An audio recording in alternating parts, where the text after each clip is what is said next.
Las prospecciones y excavaciones arqueológicas más recientes han sacado a la luz interesantes datos sobre la técnica de construcción de las viviendas castreñas prerromanas dentro del sector central de la cordillera cantábrica. En la localidad de Argüeso, muy cerca del nacimiento del río Ebro, un grupo de jóvenes investigadores y artesanos han recreado un poblado cántabro de la Edad del Hierro. Para ello, han aplicado algunas de las técnicas, dimensiones y materiales que utilizaban los primitivos pobladores cántabros, atendiendo a los estudios previos de los yacimientos arqueológicos.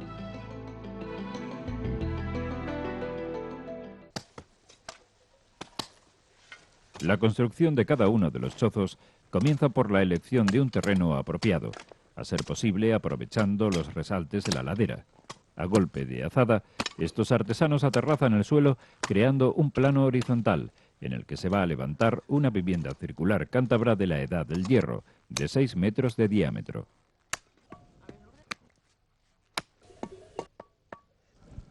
Sobre la explanada del terreno, Ángel y sus compañeros marcan el perímetro de la choza, guiados por una estaca a la que se ha fijado una cuerda de 3 metros. Después, colocan una hilera de piedras sobre la circunferencia para conservar el trazado. El vano de la puerta, que es la única abertura al exterior, se orientará hacia el sol de mediodía para que sus rayos penetren hasta el fondo de la cabaña en la época invernal. Cada 35 centímetros, Marian y Guillermo clavan unas estacas de referencia en el lugar en que se fijarán los postes para el trenzado de la pared. Tanto las dimensiones como la orientación y los materiales a utilizar se aplicarán en esta nueva construcción como resultado de los estudios sobre las excavaciones de este tipo de poblados que ha realizado Ángel Ocejo.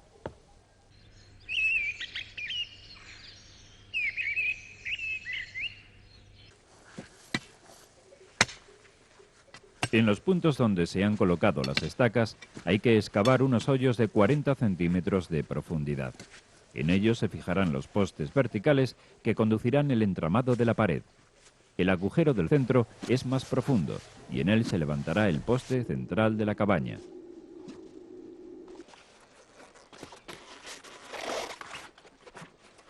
En las excavaciones de los poblados cántabros se han hallado, además de restos de las chozas circulares utilizadas para vivienda, vestigios de construcciones de planta cuadrada, elevadas sobre zócalos de piedras, correspondientes a las casas de un momento posterior, más cercano a la época de sus guerras contra los romanos. Así de una manera muy gráfica, yo puedo calcular a ojo la inclinación que quiero para el tejado y que esté pues acorde también con la altura que estimo que tiene que tener este frente, ¿no? Que es pues la altura de una persona.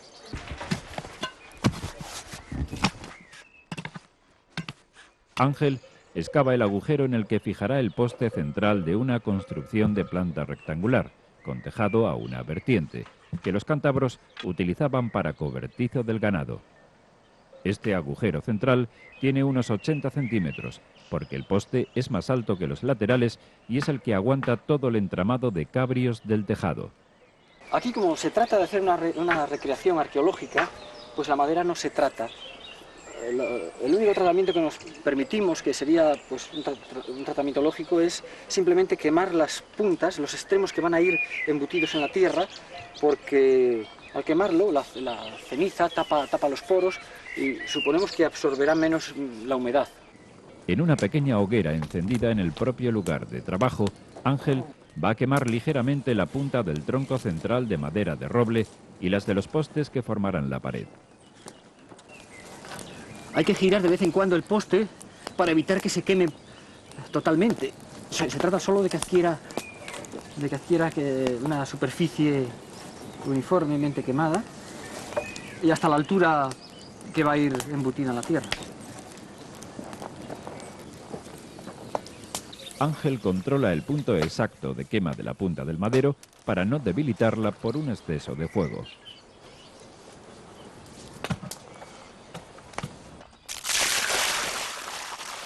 El barro, elaborado en el momento de utilizarlo, tiene como finalidad rellenar el agujero del poste e impermeabilizar su periferia para que dure más tiempo.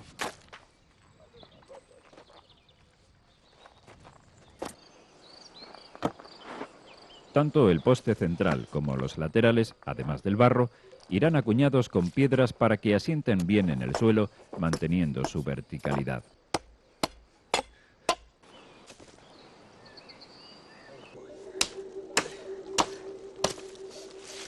Los bosques cercanos a Argüeso proporcionan parte de la materia prima que se va a utilizar para levantar las chozas del poblado. A partir de la segunda quincena de noviembre, con la luna menguando, lo que provoca menor savia en los avellanos y por tanto mejor madera, Guillermo ha acudido al bosque con el hacha y el tajamatos para proveerse de este tipo de vegetación. Estas podas periódicas son beneficiosas para el bosque, ya que se cortan las varas más o menos rectas y de un cierto grosor, lo que facilita que el avellano se desarrolle con más fuerza.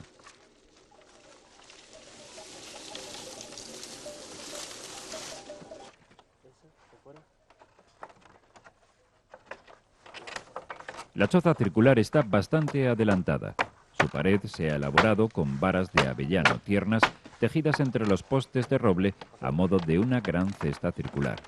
Esta técnica ha sido bastante utilizada en este tipo de cerramientos y consiste en trenzar las varas, alternadas de 2 en 2 entre el círculo de postes, hasta levantar una pared de altura uniforme aproximada a la del hombre. Además del trenzado en hiladas, las varas deben llevar un ligero tirabuzón entre ellas, lo que da mayor consistencia y tensión al entramado.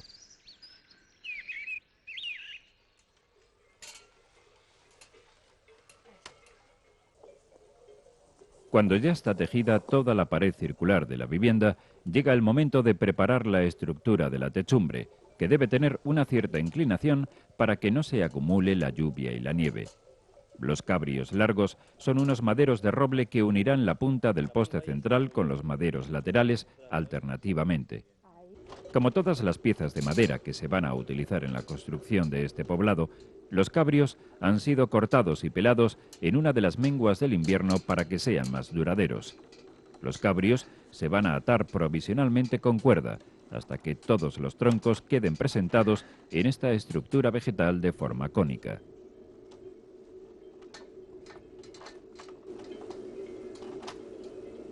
Ángel y Lourdes tejen el anillo central con varas de avellano, lo que dará mayor consistencia al entramado del tejado. Ahora estamos poniendo la primera corona del tejado. Estas coronas horizontales tienen la misión de sujetar las vigas radiales del tejado, para que no se comben hacia adentro. Y además se crea una estructura reticulada, una especie de malla, sobre la que después se va a trabar el tejado vegetal. Para este trabajo hace falta fuerza y habilidad, pues las varas que van a formar la corona deben ser gruesas y resistentes para soportar la cubierta del tejado.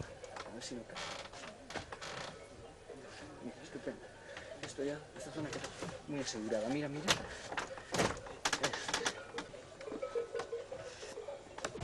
Ahora lo que colocamos es las vigas más cortas, intermedias entre las largas, y simplemente se presentan con unas cuerdas, unas tiras de cuero, pero la sujeción definitiva a todas estas vigas se la va a dar el trenzado sucesivo hacia arriba y hacia abajo de muchas coronas concéntricas. El anillo central sirve de base para fijar las vigas cortas que irán atadas a los postes que han quedado libres entre los cabrios largos.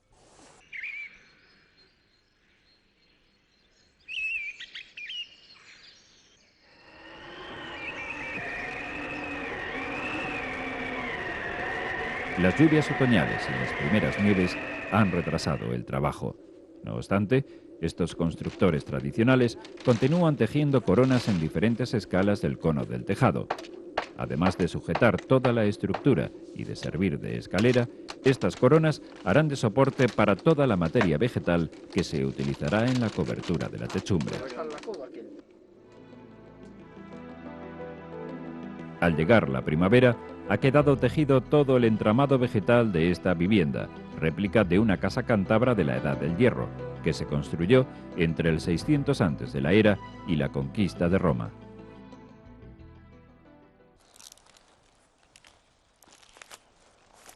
Ángel y Marian preparan las cuerdas vegetales o velortos con las que sustituirán los atados provisionales. Para ello, utilizan varas de avellano, aunque también pueden ser de salcera, retorciéndolas hasta que la fibra se tronza y quedan flexibles.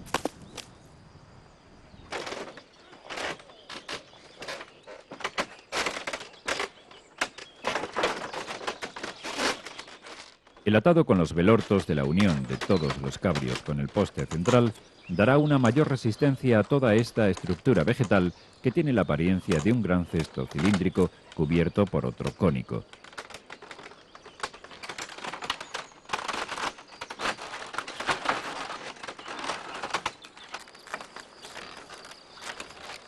En las excavaciones de los antiguos poblados cántabros de casas de planta circular no se han encontrado clavos, lo que hace suponer que las ataduras se realizaban con cuero o con varas de avellano. Ángel y Lourdes cambian por velortos todas las ataduras provisionales de la unión de la estructura cónica con la cilíndrica. Este material garantizará una resistencia mayor para soportar el peso del tejado, el empuje del viento y la sobrecarga de la nieve en el invierno.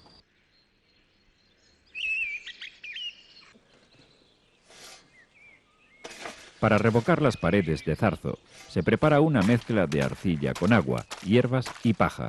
A diferencia de los antiguos cántabros, que quizá pisarían esta masa con sus pies descalzos, Lourdes los cubre con botas de goma.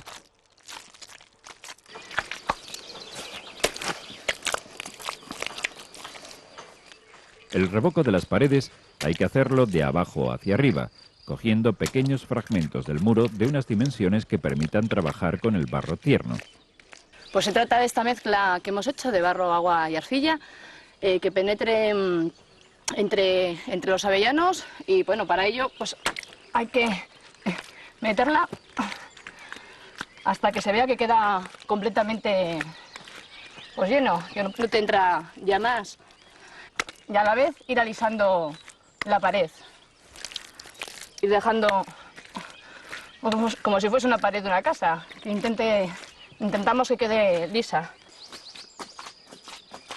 Antes de que la capa de barro aplicada por el exterior se seque, Marian recubre el interior para que se adhiera la masa pastosa entre los huecos de las varas de avellano, formando al secarse un sólido muro. Bueno, estas paredes de barro al secar quedan, bueno, durísimas. No tiende un poquitín, al perder el agua al barro, pues a agrietarse, pero quedan duras, que tú das una patada y no se mueve. Esta técnica de construcción de paredes se utilizaba hasta hace algunas décadas para el tabicado interior de las viviendas rurales de Cantabria. Terminar el revoco de toda la pared ha llevado bastantes días de trabajo, pues la superficie es amplia y hay que trabajarla por pequeños fragmentos, exterior e interiormente, aprovechando la humedad del barro. Una vez que está revocada toda la pared, la arcilla se resquebraja por la pérdida de humedad y hay que darle otra capa de barro para cubrir las grietas. Un rincón del interior de la cabaña está ocupado por un banco corrido levantado con la técnica de piedra seca recubierta de arcilla.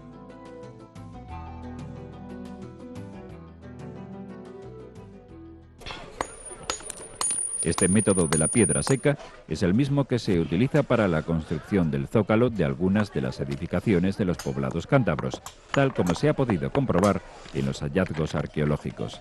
Este es el caso de las casas y cobertizos de planta cuadrada, cuyo perímetro está flanqueado por un pequeño zócalo de piedra. La técnica consiste en levantar dos hileras de piedras grandes con su cara plana hacia el exterior, guiados por unas cuerdas paralelas que mantienen uniforme la anchura del muro. La sujeción de unas piedras con otras se realiza por su propio ajuste, sin ningún tipo de argamasa, y por los pequeños guijarros con los que se rellena el hueco interior. Cuando el zócalo está terminado, ya se pueden levantar las paredes de cerramiento. Esto es un seto de avellano, y según las comarcas pues se le llama también un zarzo de avellano o un vargo. Es un entretejido de varas de avellano formando un panel que puede ser más o menos largo, y aquí pues lo vamos a utilizar para la puerta de un cobertizo del ganado.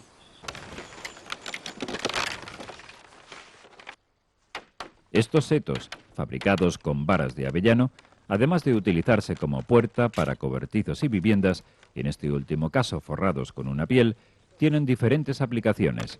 Colocado encima del hogar, servirá para proteger la techumbre de las chispas del fuego.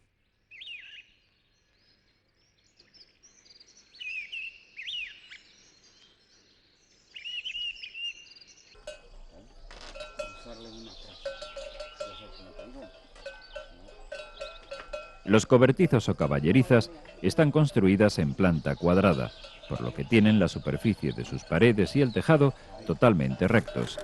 Los setos, tejidos previamente a la medida deseada, se destinarán para el cierre tanto de los tabiques como de la cubierta. Como en ocasiones anteriores, el atado de los setos a la estructura del cobertizo será provisional. Una vez cerrada toda la cabaña, las cuerdas serán sustituidas por velortos de avellano y las paredes revocadas con arcilla.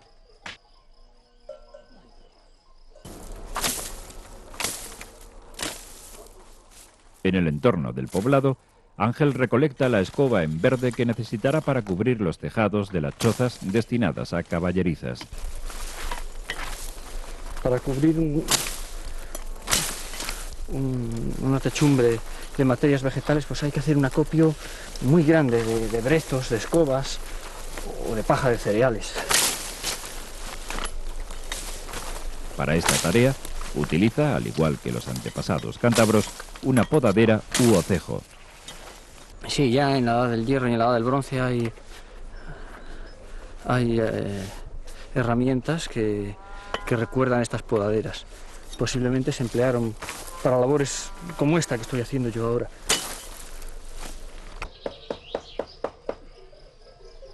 Una casa rectangular del siglo I a.C., que formará parte de este poblado cántabro, tiene su tejado dividido a dos vertientes y se va a cubrir con escoba. Antes de que lleguen las lluvias otoñales, que debilitarían la estructura del recinto, Ángel y Guillermo superponen las escobas sobre el entramado de varas de avellano de la techumbre. Lo que estamos haciendo es poner escoba, una primera capa de escoba en el tejado, y sobre ella irá una escoba mucho más menuda, que será la capa cubriente final. Las ramas de escoba se pueden disponer en bandas horizontales o en hileras hacia la cumbre. En este último caso, se colocan como si se tratara de las escamas de un pez, tratando de que unas pisen sobre las otras. Cuando llega el otoño, estos artesanos añadirán una segunda capa de escoba por encima para aumentar la cobertura del tejado.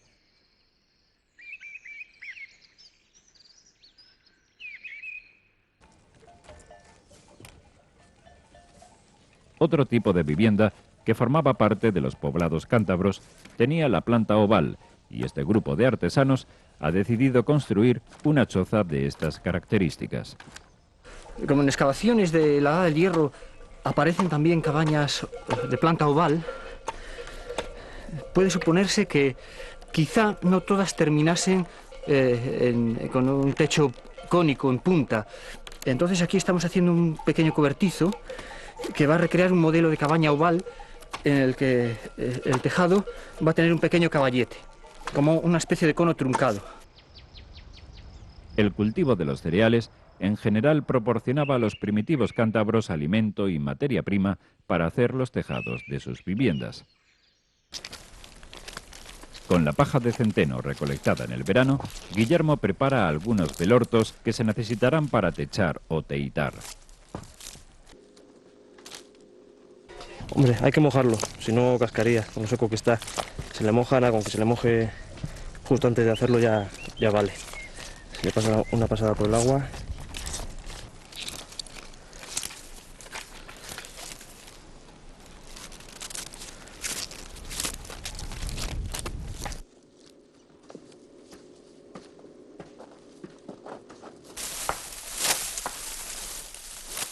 Lourdes y Marian se encargan de preparar la paja, golpeándola contra unas tablas en el suelo, para quitarle los tallos más cortos y los granos que todavía quedan.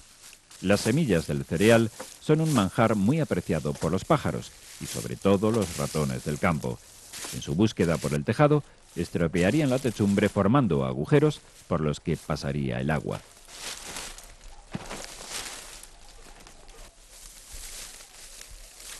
Para techar la cumbre de la choza circular ha sido necesaria la experiencia de Arcadio Poncelas, teitador del pueblo leonés de Candín de Ancares.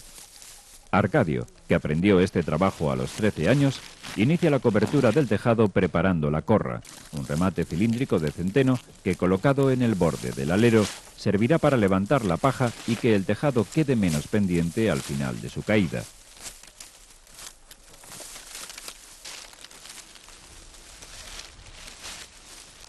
En la cubrición del tejado de la choza con paja, Arcadio tiene en cuenta dos claves fundamentales para que el agua no pase al interior y el tejado se conserve muchos años. Mantener un grueso de paja uniforme de unos 30 centímetros en toda la superficie cubierta y que los extremos más gruesos queden hacia el exterior, formando la inclinación del tejado. Partiendo de la corra del alero, Arcadio va atando ordenadamente los fajos de paja sobre el entramado de cabrios y coronas de avellano. Esta aplicación se realiza de abajo hacia arriba.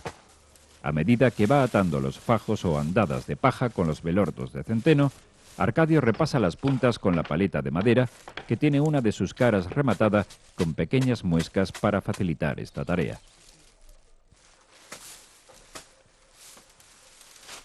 Ata una nueva andada o hilera sobre la paja ya fijada al entramado del tejado y a la vez la sujeta con el tejado lateral ya terminado. Si son muy anchas las hileras, utiliza dos velortos de centeno. Palmo a palmo, corona a corona, nuestro amigo el teitador va avanzando en su trabajo. Guiado por los cabrios, estrecha las hiladas a medida que va ganando altura hacia la punta. Una vez que llega al vértice, vuelve a iniciar otra tirada desde la corra del alero, rellenando la porción que marca el siguiente cabrio. Así, sucesivamente, el tejado va quedando cubierto por una espesa y resistente capa de paja de centeno. Después de 12 jornadas de techar, Arcadio ha dado toda la vuelta al tejado y solo queda cubrir el cierre longitudinal que une el final del trabajo con el principio.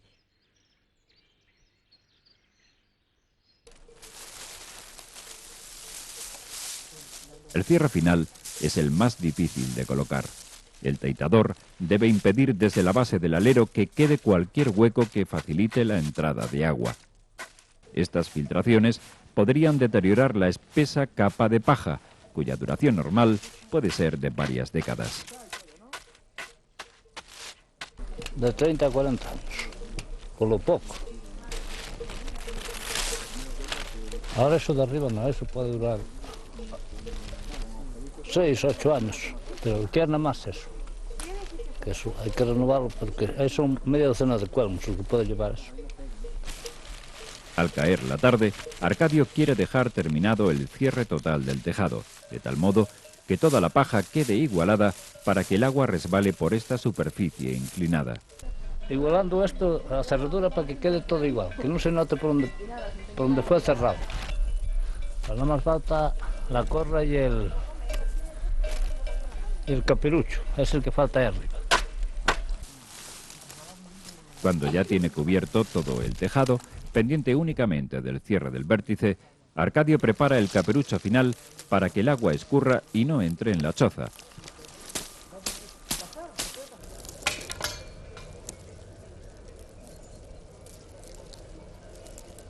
Del mismo modo que el teitador había confeccionado la corra que bordeaba todo el alero de la choza, ahora va a preparar la corra superior en forma de anillo.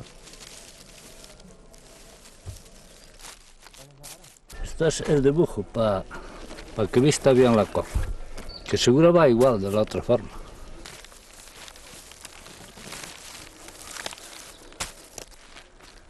Además de su función práctica como fijación y cierre de la punta del tejado, Arcadio dará a la corra un toque estético personal, trenzando una serie de nudos a modo de caracoles. Una vez terminado este enorme anillo de paja de centeno, Arcadio ya tiene preparadas todas las piezas que necesita para el cierre definitivo del techo. Pues ahora hay que poner un caperucho allí de paja y después esto por arriba, para que quede cogido todo el de arriba. En el remate final de la choza, Arcadio extiende el caperucho de cierre, cubriendo toda la terminación de la paja. Pues hay que ponerlo encima de donde termina el teito, para el asunto de que los milortos que están por abajo, para que queden libres del agua. Por la disposición de las pajas del caperucho, el agua de la lluvia no quedará retenida en el vértice y se deslizará por la superficie inclinada del tejado.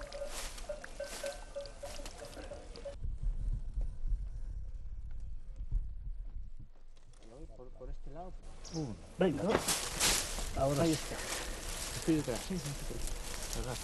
No, ahora ya está.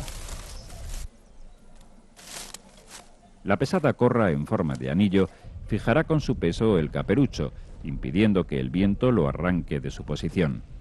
Pero si las ráfagas de viento son muy fuertes, podrían levantar la corra y con ella el caperucho. Esto es para cuando haga viento, para que no dejes sacar la corra esta. Porque si no viene un viento por abajo y la echa para arriba, y así no. Como van cruzados ahí, pues tienen un freno. Una vez que Arcadio ha colocado los dos palos cruzados que cierran y aseguran definitivamente el tejado, la choza ya está terminada. Solo faltará colocarle la puerta y ordenar el interior.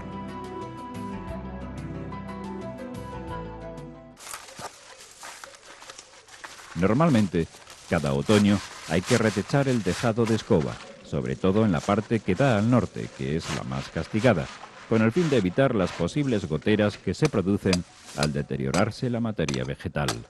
Después de afilar las puntas de las matas con el tajamatos, hay que introducirlas con cuidado para que no se levante el tejado. Va quedando como si fueran las tejas de un tejado, o sea, superpuesto, una sobre otra, para que vaya, pues bueno, tanto la lluvia como la nieve, pues resbalando. A pesar de la capacidad aislante de la paja, en estas húmedas tierras del Cantábrico, cada cierto tiempo hay que repasar el tejado, sobre todo a la entrada del otoño. Se le hace periódicamente un poquitín y procurando siempre que quede el corte del alero un poco metido hacia adentro, sesgado así hacia adentro. Para las lluvias y tal, que vayan gastando siempre la punta, pero que no elimine todo el grosor del tejado.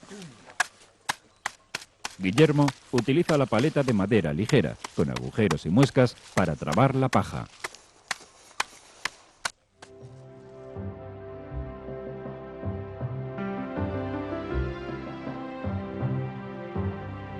En tierras del Alto Campo, en el corazón de la antigua Cantabria, en el área en que se yergue el Pico Tres Mares y cerca de las fuentes del Ebro, se ha levantado este museo vivo para encontrarse con esa Cantabria ancestral. Allí se ha recreado todo un poblado cántabro a tamaño real, con sus viviendas, sus enseres, sus cultivos y animales, para hacernos comprender cómo era la vida cotidiana en un poblado cántabro de la Edad del Hierro.